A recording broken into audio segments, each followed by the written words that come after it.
The DLC for Persona 3 Reload episode Aigis was something that I was extremely excited for. And even though I heard a lot of mixed things about this DLC before it came out, I was still extremely excited for it as Persona 3 Reload was one of my favorite video games of all time.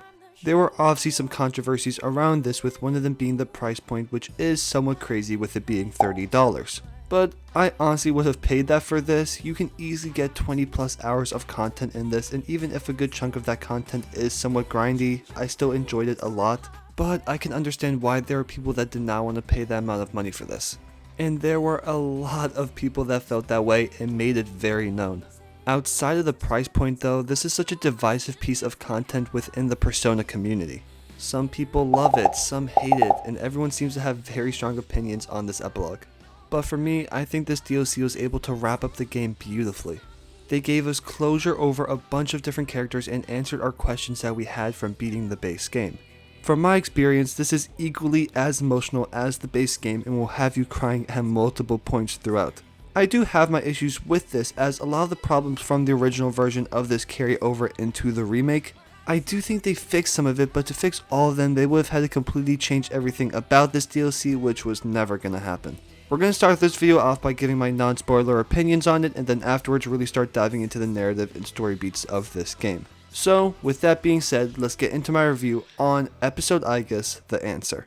When talking about the original version of this DLC in FES, there were a lot of issues with it, with one of the big ones being how grindy the game is and how repetitive the gameplay loop becomes. And well, that still is an issue here, but I think it has improved. Just to get out of the way, I never played the original but did my research on it to compare the two to see where the remake improved or got worse. And I think they fairly fixed the gameplay in this. First off, with the remake, one of the biggest things that was improved was the combat, so it helps with the DLC and makes grinding it a little bit easier. But also, it's just easier to go through it if you want to. You have the ability to pick any difficulty you want, and you can honestly just fight the Reaper like 2 to 3 times on peaceful and be set for the rest of the game. They also added linked episodes to add some buffers between fights. Still, this doesn't make it perfect by any means, and the gameplay is my biggest issue with this DLC. I like the combat in Persona 3 Reload, but no matter how much you like something, if you get too much of it, you're gonna get sick of it, and that's what happened here. It makes sense narratively why it works the way it does, but they really should have found a way to improve the gameplay loop. The difficulty is ramped up heavily, 70% of the content is focused around the combat and gameplay, and honestly, I don't know if it's just me, but I'm not trying to spend 15 hours fighting enemies in a Persona game repetitively in a 20 to 25 hour DLC. But outside of the gameplay and talking about the narrative, I think it's amazing and as good as the base game. Obviously spoiler free for now, but if you beat the base game, you kinda know what the DLC is gonna be about. It's The Answer. This heavily focuses around all the characters in our group dealing with the aftermath of Makoto's death, and learning what actually happened, because from our perspectives, he just kinda fell asleep and died. The biggest themes by far are dealing with the grief and trauma of the situation and how to face it head on, not to run away from it, and to heal properly. I think it expands on the original theme of the game beautifully around the inevitability of death and dealing with that and how to face it, with them directly having to deal with the death of someone dearly close to them all in their own way. And I loved every single one of our characters along with Aigis dealing with his death and how they all grieve in different ways. I think some characters could have been dove into more, but we'll get into that with the spoilers. To summarize my non-spoiler section, I think this DLC is 100% worth the $30 that it is, even if the price is high. The gameplay definitely weighs the overall experience down a bit, but if you get around it and just deal with it, you will experience a beautiful narrative with characters that you've grown to love and care about deeply. This is the perfect conclusion to every single character in Persona 3 Reload and wraps up the narrative beautifully. I would recommend anyone to get this if you enjoyed the base game of Persona 3 Reload. But I do understand how the grindy aspect to it can deter people away, especially since the base ending is very satisfactory in of itself, even if you're left with a few questions. Okay, so now let's have some fun and get into some spoilers. We head into this DLC expecting some answers, as that's kind of the title. And from the get-go, the tone is just depressing and sad. From the music, the way characters are acting, everyone is still very much grieving Makoto's death, even though most of them are kind of avoiding the topic. The opening is just kind of setting the vibe for the game, but still there is so much that goes on. Aigis is like mega depressed, we have barely anyone show up to see off the last day of the dorm, and then this is where we get thrown into the Groundhog's Day scenario. It's not the same vibe where like the day repeats itself and we have to find a way to break out of it. It's more or less that we're stuck on the same day and have to find a way to get out of that. I don't mind the opening of this DLC whatsoever. It does a good job of setting things up. But I really wish that we got to see our group grieving Makoto's death prior to the events of the DLC. Like, they bring up how they were all saying their goodbyes, but Aigis wasn't there. That would have been a great scene to add. I just felt like there was a lack of seeing our group's reactions directly after the events of the base game. But yeah, following that we get introduced to Aigis' clingy sister Metis, who tries to take all of us out. She says we're dangerous for some reason and the only way to protect Aigis is to eliminate us. But during this, Aigis gets the wild card so she can use multiple personas, and following that she meets our boy Igor. Of course, he gotta stay the most mysterious and cryptic person ever when he's talking to us. Talking about the answer of life, strength of heart when united is barred by no door. He can just never answer us plainly. And then we head into the Abyss of Time, which is just ominously in the ground in our dorm. The Abyss of Time is where we're going to be spending most of our time in this game. There are a total of 7 doors that you have to go through before you head into the end game. This doesn't sound like a lot until you learn that there are 148 floors in total. To compare, there are 264 floors in Tartarus from the base game. And obviously a lot more, but the base game is 100-ish hours long. The DLC is like 20 to 25. The ratio of floors to playtime is insane and a valid issue with the game. I can understand why people don't want to go through all of that. Even the characters are saying it's repetitive. After getting through each door, we are faced with a flashback of our characters before awakening to their personas. These sections were so needed to help break up the monotonous gameplay, but not even just that, these are crucial for our characters and gives more of an insight on them. We hear about these moments during the base game, but are fleshed out here and it's awesome to see. And well, there's not too much to say narratively for a little bit, as for the next 20 hours, this is what you're going to be doing. Going through the floors, getting some linked episodes, then ending it off with a flashback, rinse and repeat. I do very much appreciate the linked episodes as they help get the abilities of your companions back, as all of them lost their touch in battle and have to regain them. You have to level yourself and your entire team back up. And I don't mind that at all, it makes sense and they make it pretty easy to do so. From the clocks, the monad doors, the reaper, the floor bosses, there are so many ways to easily level up. But after going through all the doors, we move on to the last flashback, which is Aigis' dream of trying to catch Makoto but never being able to. And she drops a very, very important line by saying she wishes she was just a simple machine again. This is such an important theme for Aigis as a character in this DLC. And it's one I'm happy they explored, as being a machine that gains these human emotions, it can seem great at first, until you have to deal with these negative emotions like grief and loss, which she is going through. And to get to the point that she no longer wants to face these emotions and just become a simple machine again is insane. As even us as humans desire that same feeling at times. Even if we're not some machines, we wish we could just turn off our emotions at times when going through something difficult, so this moment here is relatable to so many. And following that, we are faced with Shadow Makoto. This part was absolutely insane to me. Metis refers to him as a being of our own creation. And I know some people that played the original like that version more, as it's a lot more gory in every way, but I don't know if I would say the new version is worse. I just think they go for a different style with it.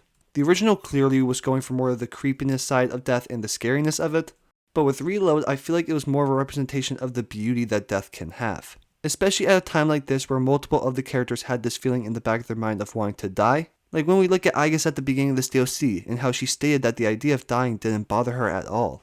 And when we look at the themes of Persona 3 Reload, one of the biggest is accepting the inevitability of death. And death is not something we should fear, it is something we can come to terms with and accept so we can live the life we do have to the fullest. And that life is so precious because we all do die someday. So the way Makoto disappears, I think represents that beauty and peacefulness of death, and one that we should accept.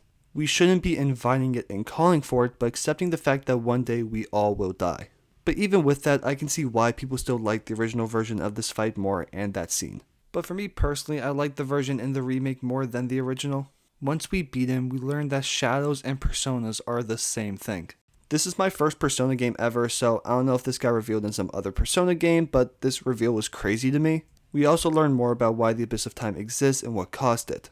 We knew it was something to do with us, but we learned that time stopped because our group did not want to face the fact that they have to live life without Makoto.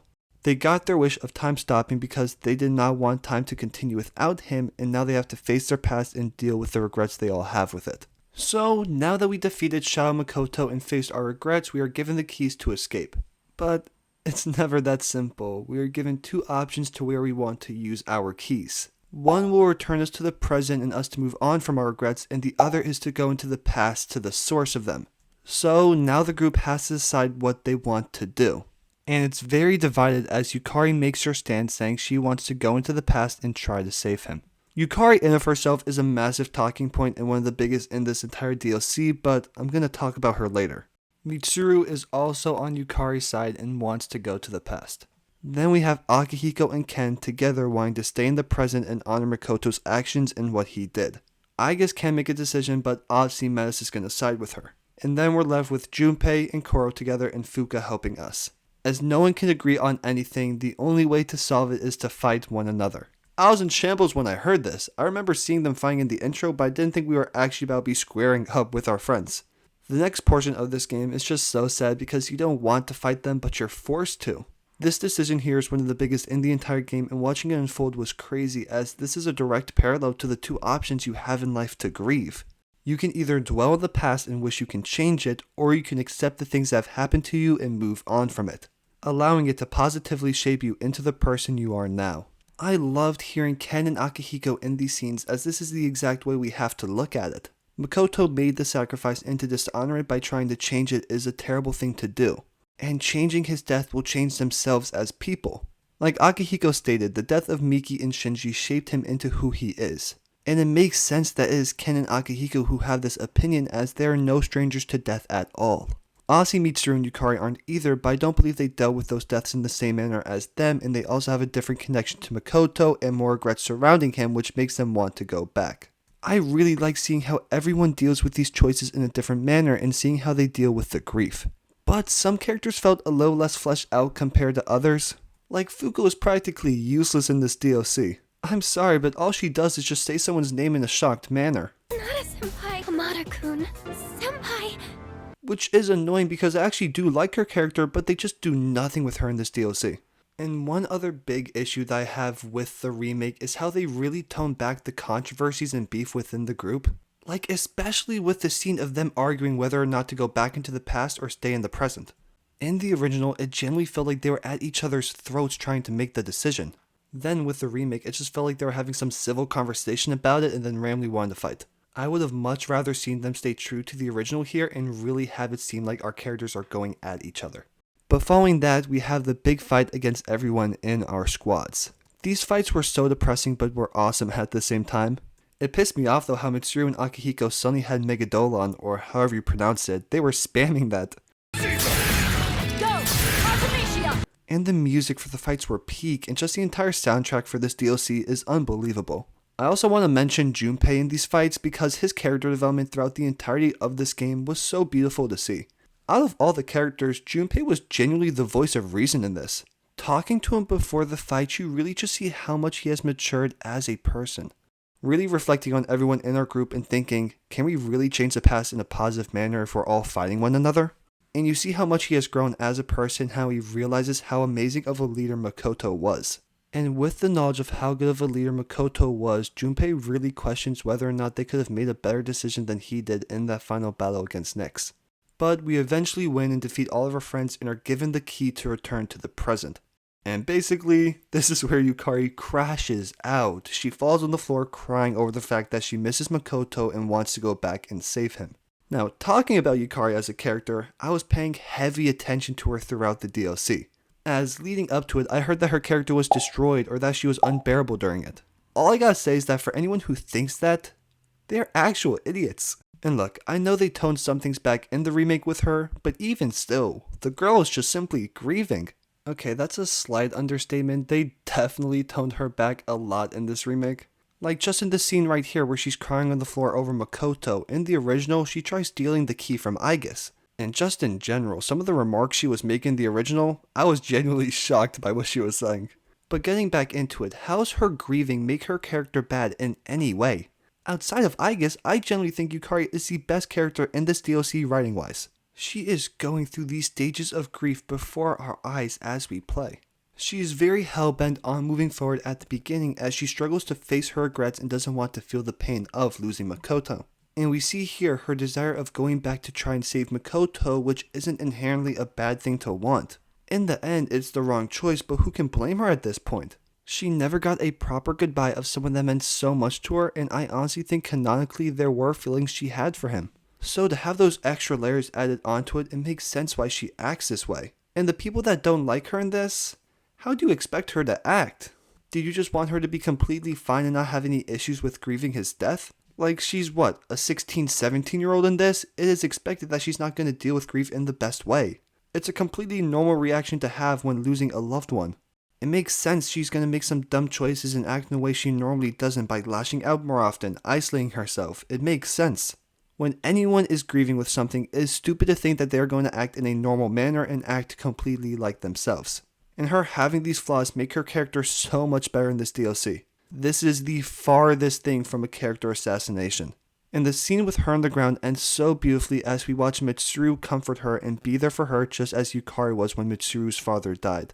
She explains how Yukari has to grieve and face this pain that she's been trying to run away from and how she has all of her friends here for her.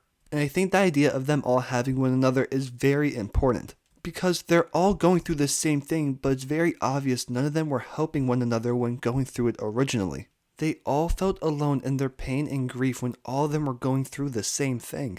It's a very relatable thing, as in real life when people are going through something they feel very isolated or as if no one else is going through it. Overall, I do like the fights between our friends and I think they hit the themes pretty well, but I do think overall the original did it better. Again, it's just over the fact that they kinda dumbed down the controversies and beef between our group in the remake. But moving on from that, after we defeat our friends, we are given the key to leave. Before they leave though, Aigis wants to truly learn what happened to Makoto when he passed away. And we learned that Makoto became Dorkun. He basically became the seal to hold Nyx in and stop Erebus, which is the culmination of everyone's worst traits and feelings and how everyone is secretly calling for Nyx and death. He is stopping Erebus from reaching Nyx, and I think this is just such beautiful symbolism for Makoto as a character and ties together his development beautifully and his themes with death. Makoto and Erebus are opposites from one another. Erebus on one hand is the culmination of everyone's worst emotions and desires of death. And Makoto is directly opposing that by becoming the seal and denying their call for it. Makoto's journey throughout the base game was finding his answer to life and what it means to live. He starts the game off very apathetic and not having much meaning to life, but by the end finds the beauty in living and accepts the inevitability of death. He believes life is worth living and the inevitable morality of everyone is one of the key things that make it that. He believes that even in the troubles and difficulties of life that is worth to be alive. For life is beautiful and worth living. There's a purpose to it, and death is not something you should call upon as an escape, but something that you should accept as a natural course of life. On the flip side, Erebus is everyone's unconscious desire for death. Erebus is a representation that death is the ideal outcome and a means of an escape from the cruelty of the world and the pain that life brings. They're two sides of the same coin. Both ideologies come from death, but are on two completely different spectrums. Makoto found his meaning to life through the bonds and friendships that he formed, and that was ultimately his answer to life that gave him the ability to perform that kind of miracle. He found his meaning to life so he is able to oppose everyone's unconscious cry for death. Yukari even says herself that when you think your life has no meaning, death can seem comforting. And that's why Makoto is able to fight it, because he found his meaning. And I absolutely love the fact that this is the case because it ties into the base game even more and makes certain lines from it make sense. Like when Nyx says if more people were like our group then maybe death wouldn't have come. And the same thing with Strega as they have the exact same ideologies as what Erebus is. Death is salvation and they fed those thoughts to others. And I think this connects to Ryoji as well and makes some of our conversations with him even deeper. Ryoji one time questions why we form bonds as we all die one day and doesn't understand Makoto's desire to live and form bonds. And it makes sense as to him all he knows is the unconscious cry that everyone has for death. But Makoto accepts the inevitability of death and finds beauty in it and sees life as worth living more because of it. And one other way that Makoto and Erebus oppose one another is through the concepts of bonds and friendship. Both sides become stronger because of these things. Makoto grew stronger because of them and the abundance of bonds and friendships that he formed. But on the flip side, Erebus grows stronger from the lack of bonds and when people feel isolated and alone with a lack of purpose. And watching our group defeat Erebus shows the power that we have to fight despair and suffering. While Erebus will always continue to exist as long as people experience suffering, its defeat symbolizes humanity's ability to choose life over death, connection over isolation, and hope over despair. It is Makoto's sacrifice that gives our group the strength to continue fighting for the future, and to form these connections with others to give them a reason to live. Ultimately, I think the opposing ideologies of Makoto and Aigis is one of the most important themes in this entire DLC. I feel like sometimes people glance over it as they focus more on the themes of grief and loss, which are still very important themes in this DLC. But once we defeat Aigis for the time being, we can finally leave, but before that, Aigis and our entire group end up in the Velvet Room. We learned that Metis was the side of Aigis that she rejected, her emotions. Metis this entire time was trying to help Aigis face the pain of losing Makoto. And in this, Metis says that Aigis can still protect Makoto by continuing to foster relationships and bonds with others, as that's the key to stop people from calling for Nyx. I want to finally dive into Aigis' development here because I've been kind of pushing it off because I couldn't find a good spot for it, so this is the best place I could put it. But Aigis hands down is the vocal point and the best character in this DLC. And in general, she's up there with some of my favorite characters in gaming. Starting off at the beginning of this DLC, Aigis is overwhelmed with pain over the loss of Makoto. He was one of the biggest reasons she found humanity and found her purpose in life, as her purpose was to protect him, but once he died, she lost her meaning and purpose and didn't know what to do. She wanted to get rid of her human emotions, which turned into Metis, as she didn't want to deal with the pain. One of her biggest struggles is finding an identity for herself outside of him, and she just doesn't know how to. Watching Aigis deal with her grief is so interesting as it's coming from a perspective from someone experiencing these emotions for the first time, as she was a robot that used to not have these emotions. It takes her a while to grapple with these negative emotions and to deal with them. For the longest time, she was running from them and trying to resort back to being a simple machine. But Metis was there to help her confront the pain of life. And through all of this and experiencing this grief with her friends, she learned that life, even with these turmoils, is worth living. Pain and suffering are terrible, but simultaneously having friends and people there for you is equally joyous. That even in the suffering, life is beautiful and has a purpose. As for most of the DLC, she viewed her negative emotions as something so painful that she wanted to get rid of them, which directly ties into the theme of people calling for death. Her getting rid of her emotions can be seen as people dying. She saw her pain as too much, so she wanted to be an emotionless machine again. And for people, their emotions and pain become too much that they call for Nyx. It is the exact same thing, just slightly different wording. Aigis wanted to get rid of her humanity, and if you get rid of that, you die as a person. She would just become a robot again. But she learns that the pain and suffering doesn't make life any less worth living, as it's a part of life, and that these pains are just a part of what makes her human. So she decides to live on for herself because she wants to. She has friends and people that care about her, and that's her purpose. She's not alive because she's being forced to have some programmed goal. She is alive through her own free will and decisions and desire to be human. Instead of ridding herself of her human emotions, she dies to the robot self of her and fully becomes human. Her development throughout this game is just so beautiful. So the DLC ends off with the group waking up from the time loop and leaving the dorm for good. Aigis decides she wants to return to school, and Yukari offers to be her roommate, as in her words, Because we're friends, aren't we? and it just pans to a shot of our entire group and then Aigis gladly accepting Yukari's offer. This ending is just the happiest but saddest thing I've ever experienced. It feels so bittersweet. It is beautiful to see our group one last time and to see them moving on and accepting change. Healing from the loss of Makoto, all of it is so beautiful. But I can't help but feel sad watching Aigis close the door on the dorm for one last time. I don't know if it's just me, I probably sound stupid saying this, but it generally feels like moving on for me too. As Aigis was closing the door of the dorm, I couldn't help but remember all the amazing memories the group made there and the bonds that they formed with one another throughout this game. And it's just sad to see arguably my favorite gaming experience of all time end. I was in tears sitting there looking at the end credits, but for completely different reasons from the base game. It was a mixture of sadness that it's over, but just joy that I got to experience such a beautiful game. No matter how many games I end up playing, I will forever remember Persona 3 Reload, and this DLC concludes the journey beautifully. Episode Aigis, The Answer, is a flawed masterpiece. It has its issues with its gameplay loop which make it extremely repetitive, but the story makes up for it in every way. I can see why people have complaints or why they outright don't like this DLC. But for me personally, I had an amazing time with it. It was so funny. I was simultaneously annoyed with how repetitive the gameplay loop was, but was just so addicted to the story that I just had to keep playing. And look, there were a few instances where I think the original was better than the remake, but overall I think this was a beautiful modern adaptation to the original DLC. The message that this entire game brings is just amazing. From the base game to the DLC, they ask deep and meaningful questions about life and death, and it is done to perfection. This story is perfect and a beautiful conclusion to one of my favorite video games of all time.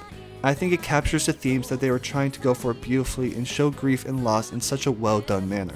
This group I have formed a deep bond with, and watching their journey through the base game and then this is just amazing. This DLC has its faults, but that doesn't stop it from being an amazing addition to the base game. My final rating of episode Aigis, The Answer, is a 9 out of 10. It ties everything together amazingly, and even with its controversies, I love this DLC so much. If you guys made it to the end of this video, thank you so much for watching, and I hope you guys enjoyed. If you did, it would mean so much to me if you guys could like, comment, and subscribe. Again, thank you guys so much for watching. Your support means the absolute world to me, and I will see you in the next video. God bless.